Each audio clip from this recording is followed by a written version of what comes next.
60% disapproval.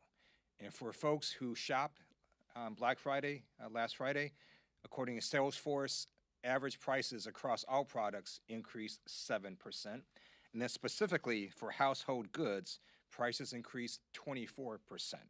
Things like furniture, appliances, dining, and decor all skyrocketed. And what is Donald Trump doing? He wants to make sure his Great Gatsby ballroom is as big as it can be.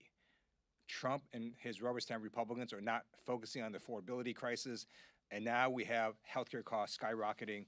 And if we don't extend ACA tax credits, it's going to mean that millions of Americans are either going to lose health insurance or pay a lot more for the healthcare premiums. Now I'd like to talk about war crimes. Last week, Secretary Hegseth lied and denied media reports that the U.S. military ordered a second strike on defenseless shipwrecked survivors. Then yesterday, both the White House and Hegseth said actually it was Admiral Bradley who ordered the second strike.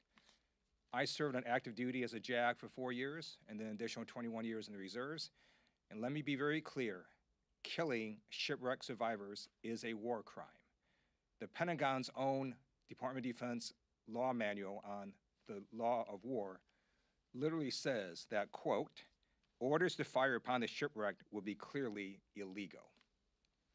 The Department of Justice must conduct an investigation into the war crime and hold all those accountable, including Secretary Hegseth. He allegedly said, quote, kill them all. If the Trump administration does not hold the people accountable, I guarantee you a future administration will do so, because there is no statute of limitations for war crimes. And now I have a message for the members of the United States military. Thank you for your service to our great nation.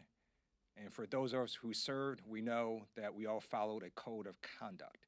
And part of that code of conduct is to not lie and to accept responsibility. Unfortunately, the head of the Department of Defense, Secretary Hegseth, engaged in dishonorable conduct. He stated on national TV, quote, I watched it live. We knew exactly who was in that boat. And instead of accepting responsibility for what happened, Hegseth chose to throw Admiral Bradley under the bus. Shame on Pete Hegseth. He is a coward. He must resign. You deserve better. Questions? Michael. Thank you, Mr. Chair. You and the Vice Chair have spoken about affordability this morning. I'm sure this message you heard from your constituents while you were back home last week. But the White House, after some of the Black Friday numbers came out, said that the record Black Friday spending is an indication that some of the affordability sirens that you all have sounded are a little bit hyperbolic, or a little bit, kind of overblown. What's your reaction to the White House? Kevin Hegseth was on the Sunday shows this weekend. What's your message to the White House, who's saying, look at the consumer spending numbers, look at how Americans are continuing to spend money, and that's an indicator that, again, some of what Democrats are saying, is kind of, overblown. People waiting in line to get a deal doesn't necessarily mean we have a soaring and roaring economy. It means people are looking for a deal.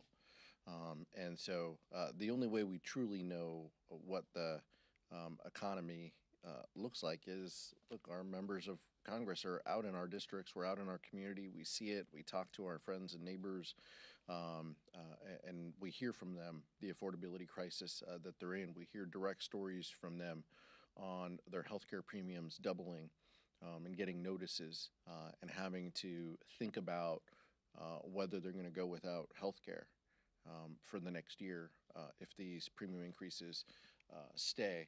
That's what we hear. So, but look, in communities all across the country, people, Black Friday is a tradition to go wait in line and to try to get a deal, to try to get ahead on the Christmas shopping. But Kevin Hegseth is in the White House.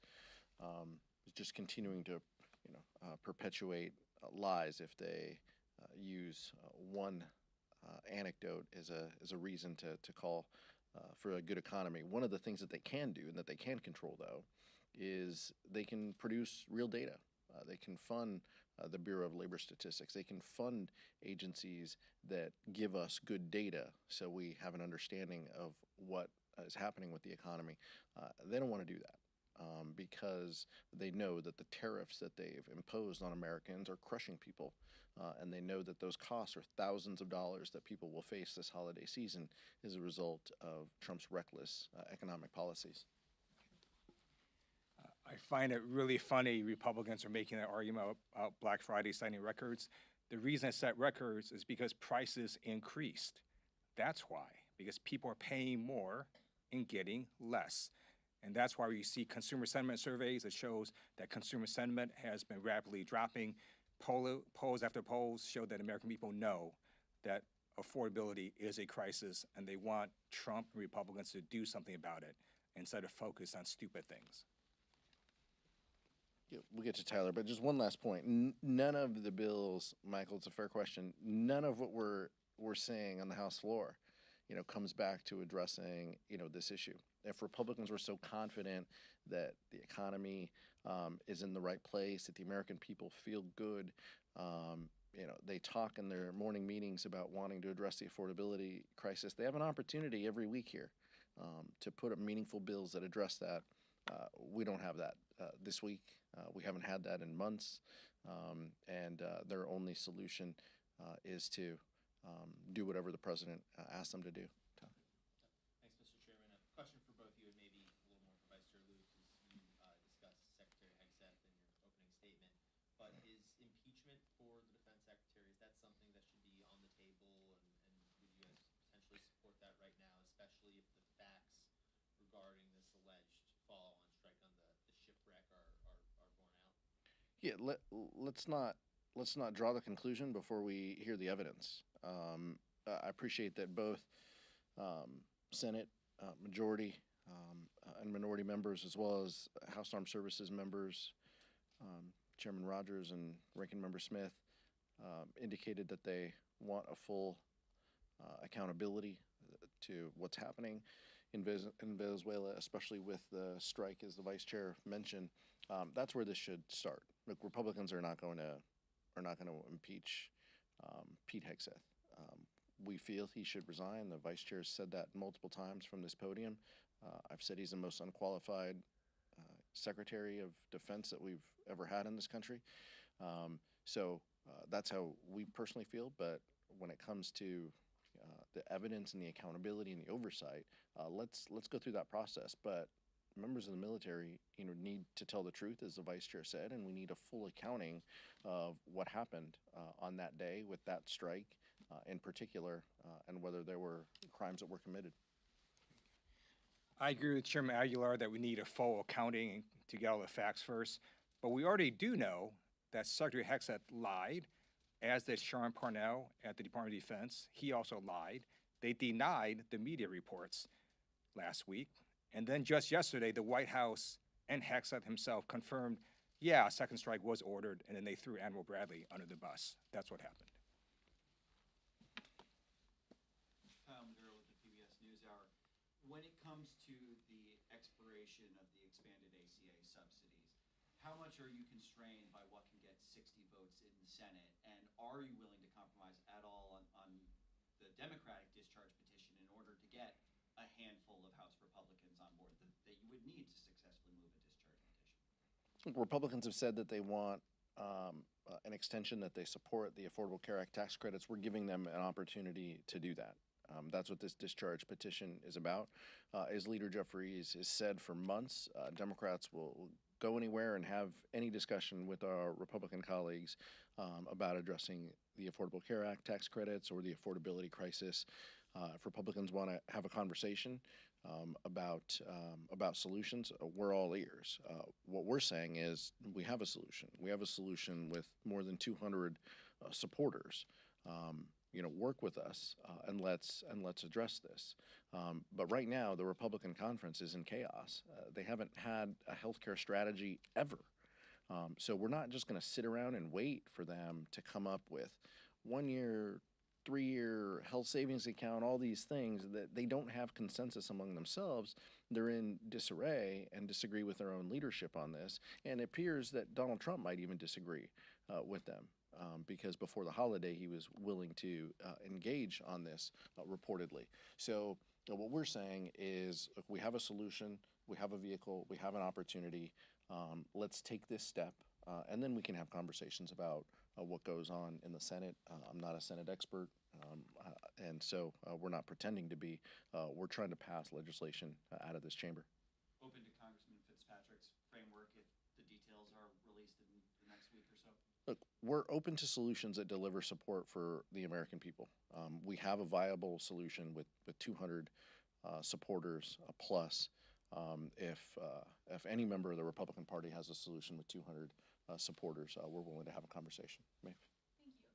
Building off of that question, would you guys consider doing a separate discharge petition on a bipartisan basis for a different, proposal like the Fitzpatrick Swazi one? Look, this is the vehicle that has 200 supporters. If there are people that show that they have 200 supporters on a piece of legislation, we're happy to engage and to talk. But what we're saying is this 3-year solution is the easiest, the cleanest, the most viable to move forward where we are now.